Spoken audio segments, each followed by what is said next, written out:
Сәлеметсіңдер ме оқушылар? Отыра қойыңдар. Сонымен оқушылар, біз бүгінгі сабаққа өздерінің жақсы тілектеріңді, лебіздеріңді арнау үшін тақтаға келейік. Экранды баса алып отырып, бүгінге сәттіліктерге келе қойыңдар. Сәттілік. Өте жақсы, тамаша. Ашқарай. Айзере, бақыты. Жақсы. Сөйлеміңізге.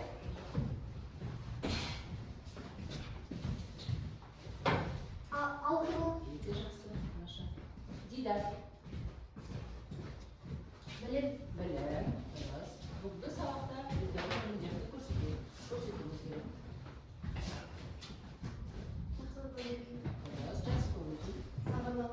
Сабырлық. Табыс, өте тамаша. Зеректік. Зеректік. Аян. Қуаныш. Қуаныш. Бүгінгі күнге. Айша. Белсенділік дейді. Тапқырлық. Гүлсара тапқырлық дейді. Келесі бізде Нұрайлым. Әділдік. Әділдік. Балалар болды ма? Жақсы. Олай болса, келесі бізде балалар тостаған әдісі бойынша біз топқа бөлінеміз. Ортаға келе қойыңдар. Қана Айзере келе қой.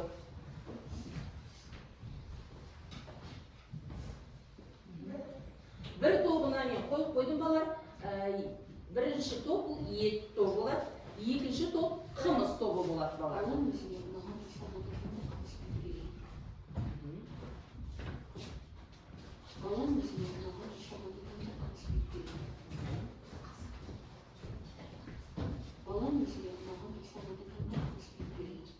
Балалар араласайық, я, араласып. Араласайық. Балалар араласайық, араласайық.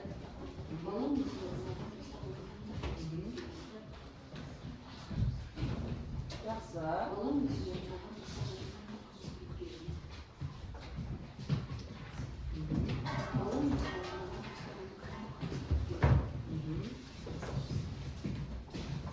Араласып отырайық.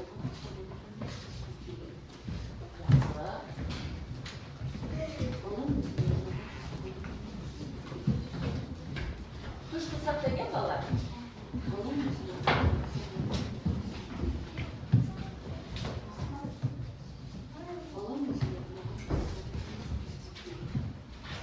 Жақсы, балалар, сонымен бүгінгі сабаққа өте белсенді, жақсы көңіл күйде қатысады деп ойлаймын.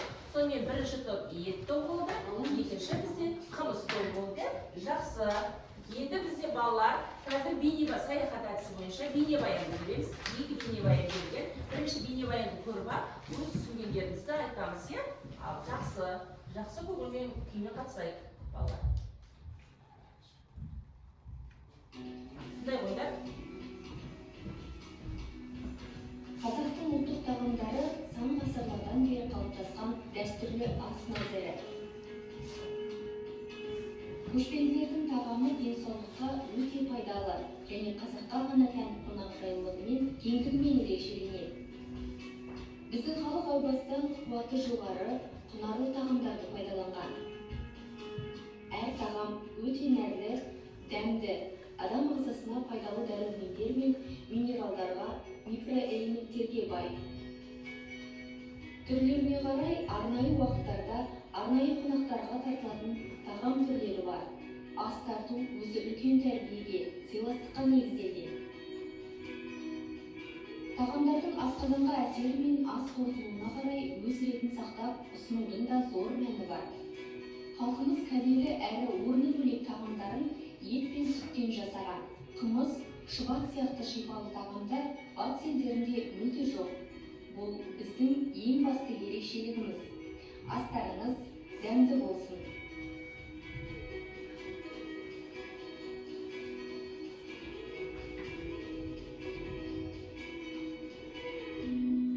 Жақсы, осы бейнебаянның түсіндік. Айта ғой, Гүлсара. көшпенділердің тағамы денсаулыққа пайдалы, әр тағамдарлы әрі дәмді. Жақсы. Қымыз батыс елдерде жоқ, ол біздің ерекше тағамымыз. Өте тамаша. Келесі айта ғой. ағзам ағзасына пайдалы дәрумендерге бай. Өте дәруменге бай дұрыс. Тағы да кім? Айта қойыңдар балалар. Айта қойыңдар. Келесі. Бар ма? Жақсы, онда келесі бейнебаянды тыңдаймыз, иә балалар? Қазақ жауынгер көшпелі халық, тиісінше оның дастарханы да осындай динамикалық ғұмырға бейімделген, тез дайындалады. Мәселен сүт. Қазақ осы сүттен 5 минутта дайын болатын тағамнан бастап 5000 жылға дейін бұзылмайтын тамақ істей алады. Сүттен 35 түрлі ас дайындайды. 5000 жылға шыдайтын тамақ ол құрт. Бұл батырлардың тағамы. Жоқ, тек ұзақ сақталмайды. Құнары күшті бұл астың. Айтпашы, дәл осы құрт Сталин қуғын сүргінге ұшыратқан талай адамның өмірін аман алып қалғаны бар. Сол кеңестік тоталитарлық кезеңде біздің даламызға көптеп еңбек лагерлері салынған еді. Ол жерлерде адамды ауыр жұмысқа жегетін. Бірде кілең әйелдер қамыс шауып жүргенде сол маңайдағы ауылдың кемпір шалы, бала шағасы атып шығады да аппақ тастармен атқылай бастайды. Уақиға осылай бірнеше рет қайталанады. Тек бір күні әбден қалжыраған Гертруда есімді неміс әйел басын бұған деп жүр. Ет бетімен шашылып жатқан ақ тастардың үстіне ұрды. Қызы тастардан ірімшік пен сүттің иісі шығатындай. Тастардан секілді берген кептірілген құрттарды бұл қазақ халқының жанашырлығы, соларға кең пейілдігі, қонақжайлығы. Себебі бұған дейін де қазақ халқы көптеген аштықты көрген, содан қиналғаннан кейін, соны түсінгеннен кейін қазақ халқы осындай айлаға, осындай шараға баруға тура келді. Қазақтың құрты өз заманында талай адамды аштықтан аман алып қалды. Ал қазір бұл құрт сонау зеңгір көкте самғап жүрген ғарышкерлердің жеңісі асы. Тамаша. Жақсы. Кеңестік ғалымдар әр ұлттың тағамдарын зерттей келе, құртымыздың құрамы құнарлы, түрлі минералдар мен витаминдерге бай, денсаулыққа пайдалы, әрі сақтауға төзімді екенін анықтады. Сол себепті құрт ғарыштық тағам мәртебесіне ие болды. Міне осылай қазақтың жеңісік асы құрт ұлттық деген масштабтан шығып, ғарыштық деңгейде танылып отыр. Жақсы. Тамаша. Кім жауап береді? Айта қойыңдаршы. Сүттен 35 түрлі тағам дайындауға болады. Оның бірі құрт. Құрт ағзаға өте пайдалы және ол 5000 жылдарға дейін сақталып алады. Өте жақсы. Тамаша. Дидар айта ғой. Құрт батырлардың болуы. Дұрыс, батырлардың сосын тағы да жаңа кімдердің деді? Ұшқыштардың да тамағы екен, иә? Ол қарынды ашырмай, әрі жаңағы азық ретінде пайдаланамыз, иә? Әсіресе жаңа қай кезеңде деді? Иә, ашаршылық кезінде, иә, мысалы. Сосын Ұлы Отан соғысы кезінде бұл адамның жаңағы тамағына таңғажау болған ұлттық тағамдардың бірі. Өте жақсы. Балалар, қазір мен сендерді топ басшысын сайлап алайын. Балалар, топ басшысы бізде кім болады? Бізде Айзере болады, иә? Айзере бағалап отырасың, иә? Келесі. Топтың басшысы кім болады?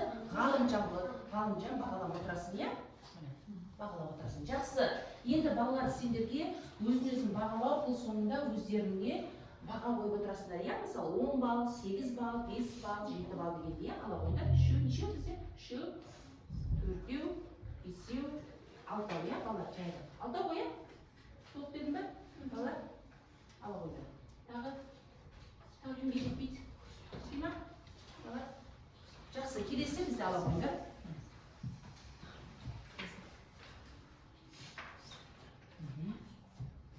Тағы да жетті ме? Ала қойыңдар. Аяғымен кімге?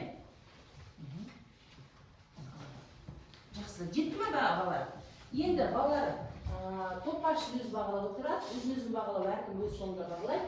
Енді менің өзім бағалау, себебі осы бағалап шығамын. Енді балалар, сонымен бейнебаяннан түсіндік. Бейнебаянды көргеннен кейін қандай ой түйді? Бүгінгі сонда өтетін сабағымыз қандай тақырып деп ойлайсыздар балалар? Ұлттық тағамдар. Дұрыс, ұлттық тағамдар. Ұлттық тағамдардың жаңа қандай пайдасы бар, иә? Жаңа айтты, құртты айтты, тағы не айтты, шұбат айтты, қымызды айтты. Олай болса, балалар, дәптерлеріңізді ашып бүгінгі күнді жазамыз. Наурыздың 4-і сынып жұмысы, сабақтың тақырыбы ұлттық тағамдардың пайдасы, тұрмыс салт одағайлары. Жаза қойыңдар. Жаза қойыңдар.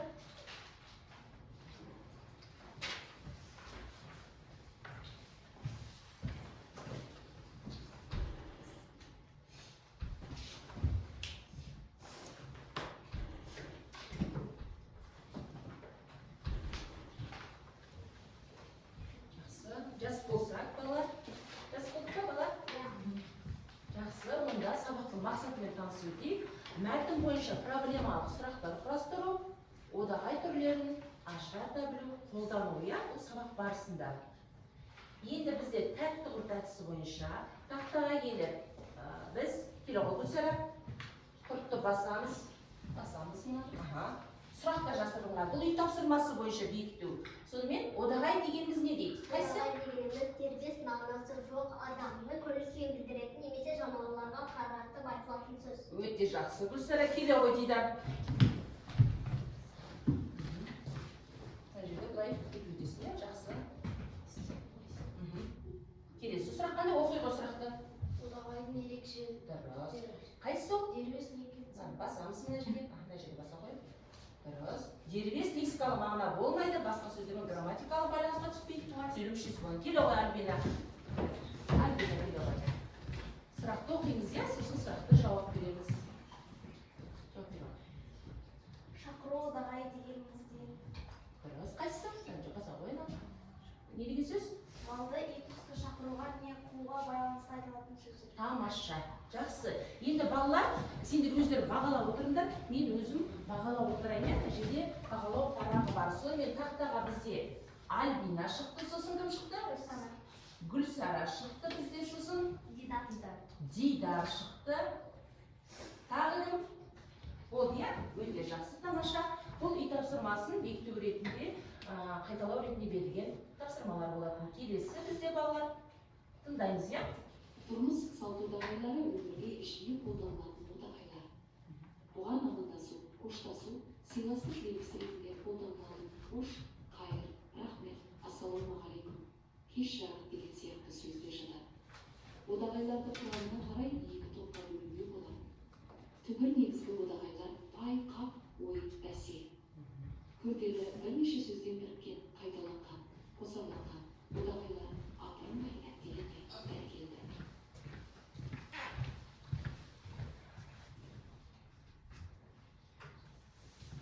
Жақсы.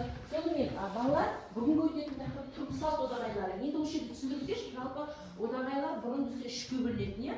Ол қайсы? Шақыру одағайы, жекіру одағайы, көңіл күй одағайы дейтін. Бірақ бізде қазіргі оқулықпен өзгеріс бар. Көңіл күй одағайы, шақыру мен жекіру одағайы бір одағай болып тұр. Одан кейінгісі тұрмыс салт одағайлар дейді. Жаңа тұрмыс салт одағайларын түсіндіріп өтті. Тұрмыс салт одағайлар дегеніміз күнделікті өмірде қолданылатын, жиі қолданылатын, олар амандасу, қоштасу, сыйластыққа байланысты одағай сөздер. Олар жаңа қош, рахмет, ассалаумағалейкум деген сөздер, иә. Енді келесі одағайлардың өзі құрамына қарай екіге бөледі. Негізгі түбір одағайлар, сосын келесі күрделі одағайлар, иә.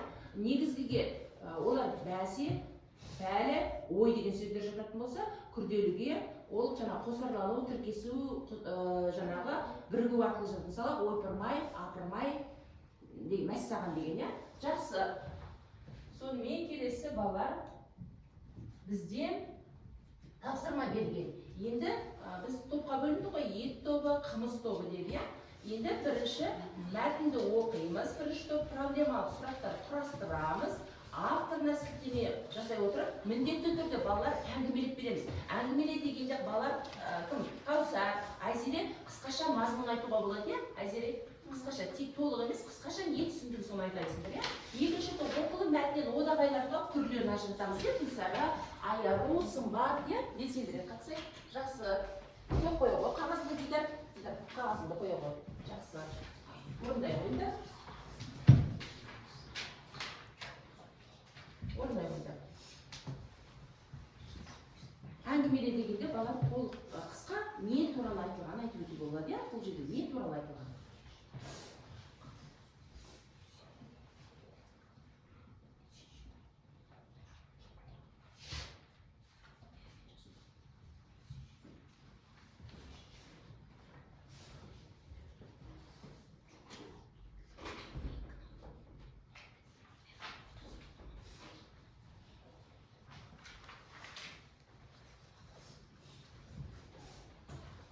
Бәріміз белсенді қатыса отырайық, иә балалар?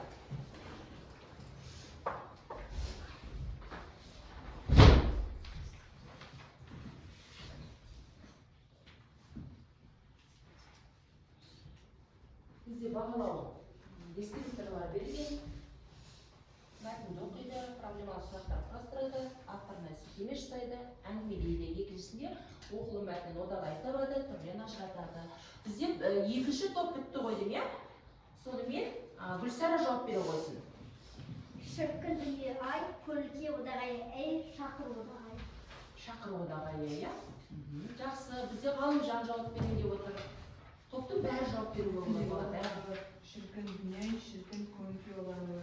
Жақсы, бізде Аяру жауап береді. Шіркін дүние ай, шіркін көлге одағай. Өте жақсы, иә. Бізде жаңағы жауап берген Ғалымжан жауап беріп отыр. Сосын келесі Аяр Гүлсара қазір. Сосын кім жауап берді? Аяру жауап берді. Аяру жауап берді. Жақсы, бізде бірінші топта бітіп отыр. Ет тобы, иә, айта ойындар. Кім жауап береді? Альбинадан бастаймыз. Кейіпкердің тілі аузына сыймай шөл әкетіп барады деген тұсынан байқауға болады ма?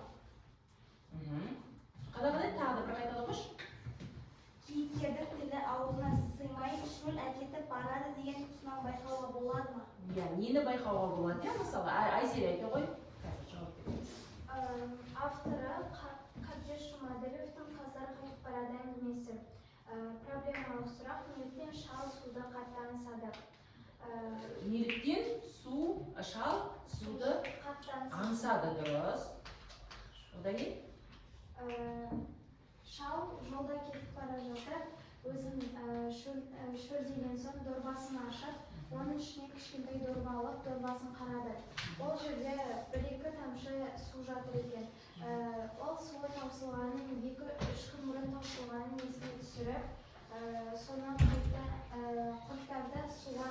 құрттардың үстіне су құйып, 2-3 жапырақ қынарын алып, жейіндеп, ірімшігін қолына ұстап жейіндеп жатқанда, не де болса осы арада тамақтанып алайын деді. Нанды қолына алып жатыр. Енді бір торсығымды тойдырып алсам, ет шетіне жеткізеді ғой деп ойлады да, шіркін дүние-ай, осындай да бір жағдай болады екен ғой, отырып шай ішсем екен деп ойлап қалды. Бұл жерде қандай ұлттық тағамдар түрлері айтылған? Ірімшік, құрт, айран, қымыз. Жақсы, отыра ғой. Келесі Сымбат жауап береді, Әйгерім жауап береді. Егер торсықта су болмаса, кейіпкердің жағдайы қалай болады? Иә, дұрыс, өте жақсы. Онда қандай жағдайға күйге түседі? Өте жақсы, тамаша. Келесі айта ғой, Әйгерім. Неліктен қарт айранды бірінші тауысқан? Иә, неліктен қарт айранды бірінші тауысқан дейді. Дұрыс сұрақ қаластырды. Келесі бар ма тағы да? Араларында жауап береді. Жақсы, онда өздеріңді бағалауға, топ басшысы бағалау отырыңдар. Әркім өзін бағалау отырсын. Мен қазір бізде жаңа жауап берген кім? Бізде Әйгерім жауап берді, молодец, жарайсың. Айзере жауап берді бізде. Бізде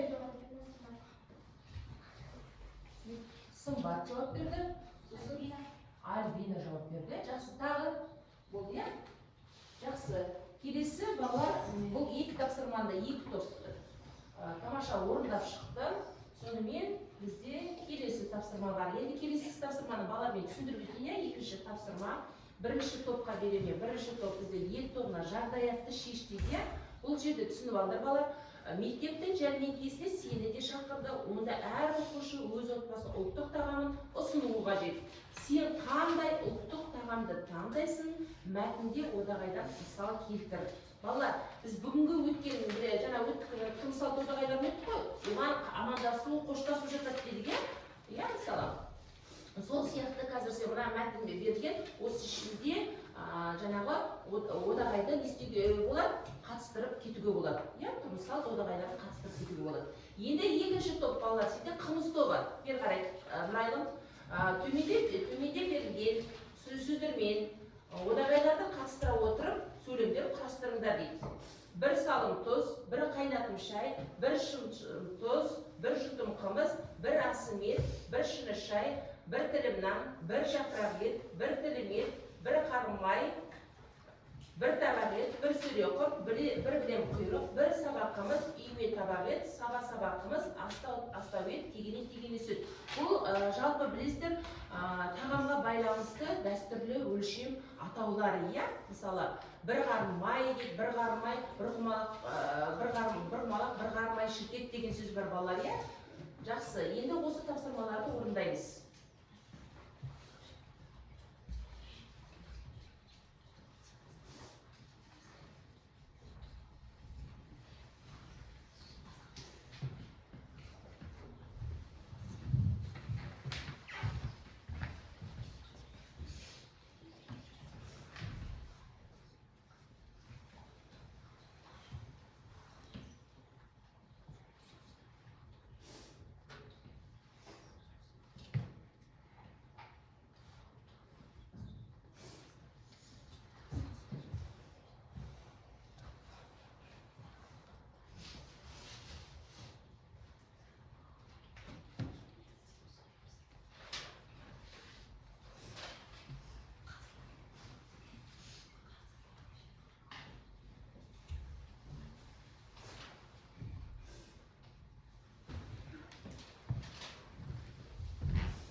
Мұқият асықпай орындаймыз балалар, иә? Мұқият асықпай орындаймыз.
Егер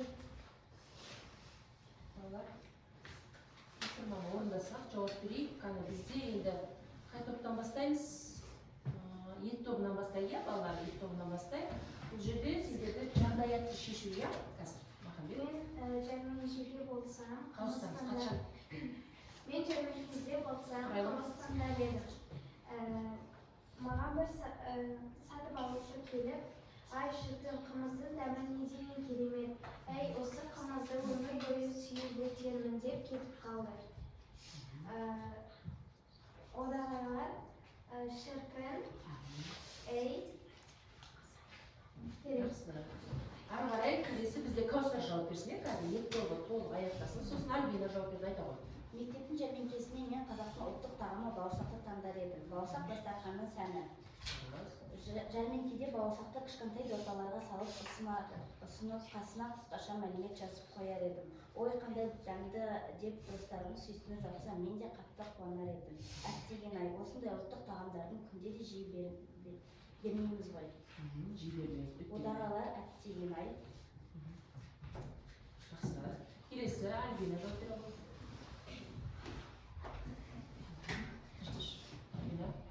Мектептің жәрмеңкесіне мен бауырсақты таңдар едім.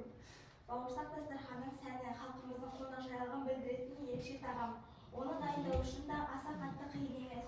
ұн, сүт, тағы да басқа заттар қоспалар. Жаңағы тағамға қосылатын ба? Жақсы. Келесі бізде Махамбет отырған белді тамаша. Көріпсіз. Анам бір табақ ет пісірді. Мен анама рахмет айтамын. Бұл жерде қайсысы сөз? Рахмет. Рахмет. Аха. Енді күннен бір сауын тұз сатып алдым. Отбасыма бір қайнатым шай бердім. Олар маған рахмет айтты. Тамаққа бір шымшым тұз салдым. Менің атам бір жұтым қымыздан ішті. Біз бір асым ет астық. Мен бір шыны шай іштім. Көршіге бір жапырақ ет бергенімізге рахмет айтты. Ұлы Отан соғысы кезде бір тілім нанға зар болған. Жақсы. Сонда бұл жерде рахмет деген жаңағы біз тұрмысалды одағайлар еді ғой, соған байланысты одағай тұрым қолданды. Жақсы, Ғалымжан. Мен дүкенге барып ассалаумағалейкум деп бір сабақ қымыз сатып алдым. Қалай? Мен дүкенге барып ассалаумағалейкум деп бір сабақ қымыз сатып Өте жақсы. Жаңа біз өткен тұрмысалды одағайлар ассалаумағалейкум дегенді қолданды одағай. Жақсы. Келесі бар ма? Жақсы. Енді олай болса балалар топ басшысы бағалай берсін. Әркім, иә? Мен де бағалап шығайын. Бізде Ғалымжан жауап берді жаңа. Ғалымжан, иә. Одан кейін келесі кім жауап берді бізде? Бізде Махамбет жауап берді. Өте жақсы, тамаша. Сосын бізде Айзере, Альбина, Каусар, иә? Айзере,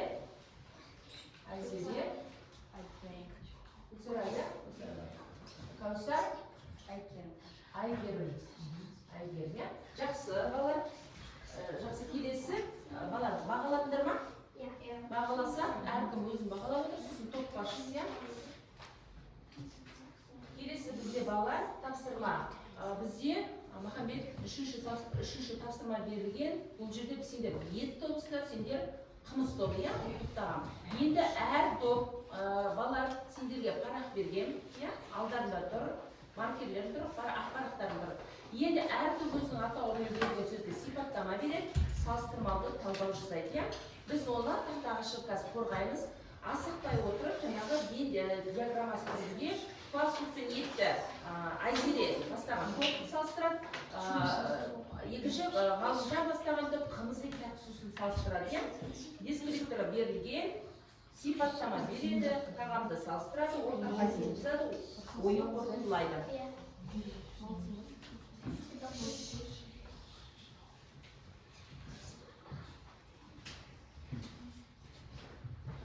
Жаза қойдар.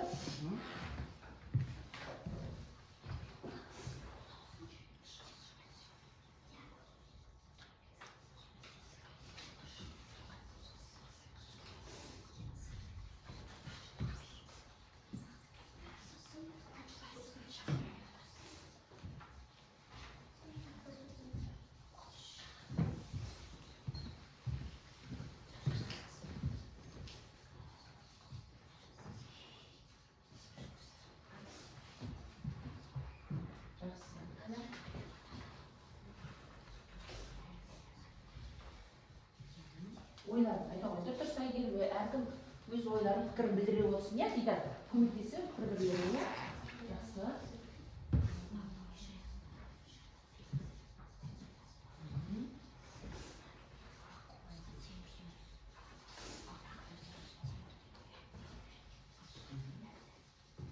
Жақсы, орындай қойыңдар.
тақтаға шығайық. Келе қойдар. Тақтаға келеміз. Біреуміз шығаймыз, иә? Біреуміз ғана шығайық, балар. Тек қана бір-екеу болса, қалғандарымыз отыра берейік, иә, балар? Қорғайтын бір бала ғана қалсын. Бірақ бала қалайшы, бала бәріміз емес. Бұл жерде бір оқитын бір бала ғана қалады. Бірақ бір-екі бала ғана қалсын, қалғандарымыз отырамыз. Бір-екі бала қалса, жетеді балар. Ал енді қазір балар тыңдап, иә, бәріміз бері назар аударайық. Біз қымыз тобының балар салыстырмалы талдау шындай, иә, балар? Ал қатты дауыс шығара ғой, балар. Қымыз иммунитет көтереді, дәрумені бар. Табиғи өнім. Былай қарап отыршы, былай. Тәтті сусындар қант мөлшері жоғары, денсаулыққа зиян. Екеуінің ұқсастығы, екеуі де сусын, шөлді қандырады. Жақсы, екеуі де сусын шөлді қандырады. Қымыз иммунитетті көтереді, Д дәрумені бар, табиғи өнім дейді. Келесі тәтті сусындар қант мөлшері жоғары, денсаулыққа зиян дейді. Тамаша, жақсы отыра қойдар. Келесі топ дайын бізде. Бізде Гүлсана мен Аяр болды. Жауап берді. Жақсы. Жоғары көтере қой. Үстіне көтере қой болады.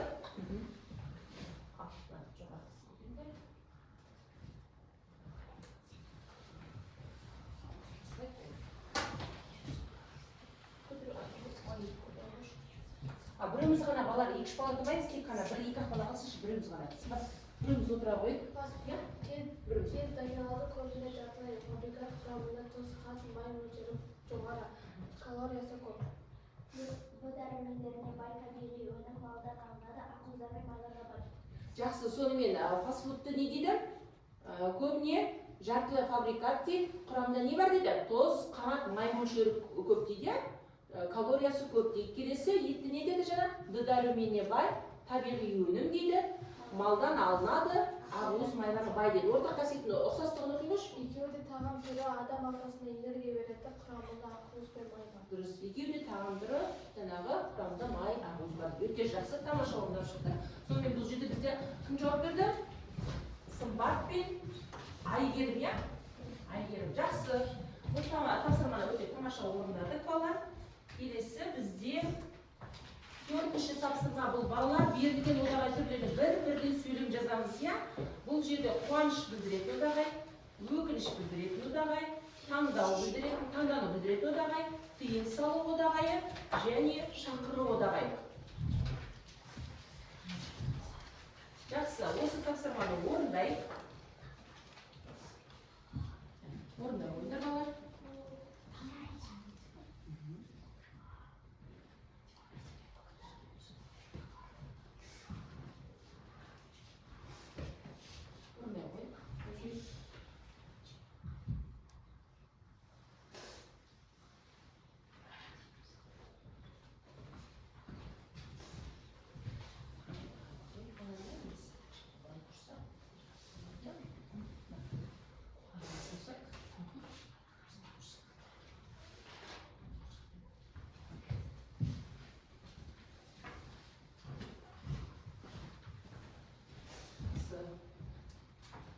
Дискрипtor берілген балар одағай түрлерін сөйлем құрастырады, түрлерін ажырап айтты, иә?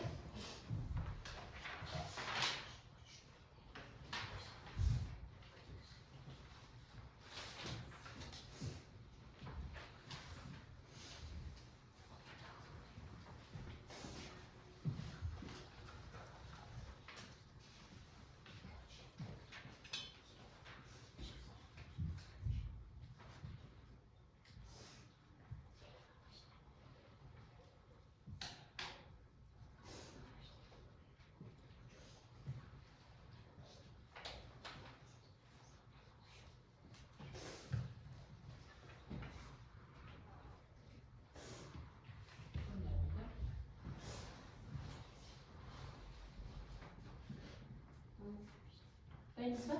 Gülsel ayıpa koymuş. Bərəkəldə Aycan Çarşıdan birinci orunu aldı. Diğer Çarşıdan orunu alamadı. O sabahtan 5 almış. Tek әлі тағамашық болмадым. Сиырды өкім деп шақырадым. Дұрыс, иә? Барлық түрін келесі Махамбет қазір. Мен жарыстан орын алдым.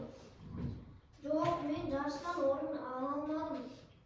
О, қазақ тілде мен 5 алдым. Алақай мен сайыстан жүлде орын алдым. Қабат деген ай бір жеңіліп қалды. Мәссаған табиғат керемет болып тұр. Тәйт ол жерге барма. Мен сиырды үкіметін өтіп шақырдым. Жақсы, ал Айзер айта ғой. Айдина сөз айтатын. Қуаныш білдіретін ағай, алақай сабақтан 5 алды. Өкініш білдіретін ағай, қап жарысқа бара алмай қалды. Таңданым білдіретін ағай, ол қандай киімді алсам болады. Тыйым салуы да ағай, тәйт әрі қарай бар. Шақыруы да ағай, адам сиырларды өкім шақырды. Айзере, келесі аяр ойдады. Алақай, бүгін жарысқа барамын. Әттеген бүгін сағаттан қалып қойдым. О, бүгін сағаттан 5 алдым. Тәйт даладағы итті ұстама. Сиырды әкім деп шақырады. Жақсы, Соня, бізде кім жауап берді? Ғалымжан Махамбет, Қазір Ғалымжан, Гүлсара, Махамбет, Гүлсара, сосын Аяру, мен. Айзере, сосын жақсы, иә? Жақсы, олай болса балалар, бізде келесі тапсырмадан бұрын, балалар, сендерге сұрақ беремін. Мына сұрақтарға жауап берсеңдер. Сұрақты оқыш, ұлттық тағамдар тұтыну неге маңызды деп ойлайсың? Қазіргі таңда жастар арасында ұлттық тағамдарға деген қызығушылық қандай деңгейде? Екінші топқа, ұлттық тағамдардың заманауи тағамдардан қандай айырмашылығы бар? Қазақтың қай ұлттық тағамды әлемге танытуға болады деп ойлайсыз? Жылдам жауап беруге де болады, дайын болсаңыздар.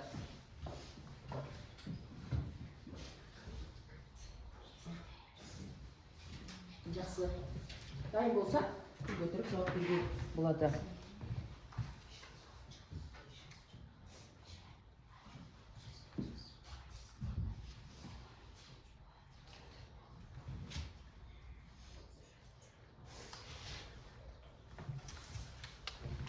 Жақсы, дайынсыздар? Дайын болса, Ғалымжан айта ғой. Ұлттық тағамдардың заманауи тағамдарға қарағанда пайдалы және дәрумендері зор. Мен әлемде құртты тағам келеді, себебі ол өте қышқыл әрі пайдалы. Жақсы, айта ғой. Менің ойымша қымыз бен құрт Қазақстан мен басқа елдерде танымал болу керек. Дұрыс, сосын Гүлсара. Ұлттық тағамдардың заманауи тағамдары қандай айырмашылығы бар, денсаулыққа пайдалы дәрумені бар. Қазақтың қай ұлттық тағамын әлемге танытуға болады деп ойлайсың? Әлемге құрт және де қымызды әлемге танытуға болады. Себебі құрт 5000 жылға шыдайды, ал және де мен сүтті таңдар едім. Себебі сүттен 35 түрлі тағам жасаймыз. Жақсы, сонымен Ғалымжан, Махамбет, Гүлсара, Аяру жауап бере ғой. Ұлттық тағам энергия береді, иммунитет көтереді, денсаулыққа пайдалы. Мен әлемге құртты және қымызды таңдар едім. Өте жақсы. Келесі, Кәусар айта ғой. Ұлттық тағамдарды тұтыну неге маңызды деп ойлайсың? Ағзаға өте пайдалы дәрумендерге бай табиғи өнімдерден жасалған. Тамаша. Келесі жауап бере ғой, Дәржан. Қазіргі таңда жастар арасында ұлттық тағамдарға деген қызығушылық қандай деңгейде? Өте жоғары, себебі ол дәрумендер бар. Дәржан жауап берді. Келесі. Дәржан жауап берді. Келесі бар ма? Жақсы. Олай болса, тамаша, жақсы жауап беріңдер. Енді бізде балалар.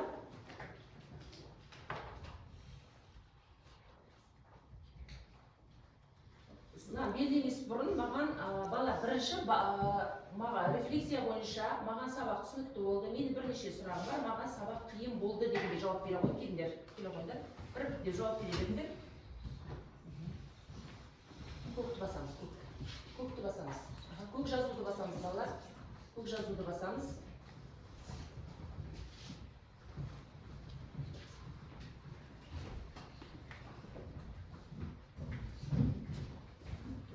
Жазуды басамыз, қатты басамыз. Даже сен қатты баспадың ғой. Басылмады. Келіп баса беріңіз керек. Келесі топ басып келе береміз. Барып жақ. Рейтінгіме келе ғой. Қатты басамыз. Көк жазуды кішкене қатырақ басты. Жақсы. Келесі.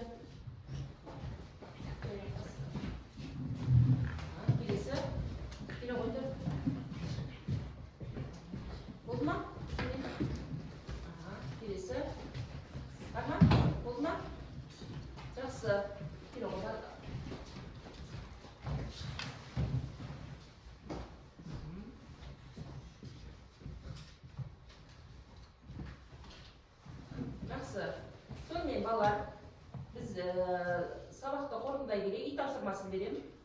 7-ші тапсырма 195-ші бет. Жазып аламыз. Қазір бағалауға дайын отырыңдар, иә балалар? Әркім өзінің бағасын айтады, сосын топ басшысы топты бағалайды, сосын менің бағалауым болады. Жазып алдыңдар, иә балалар?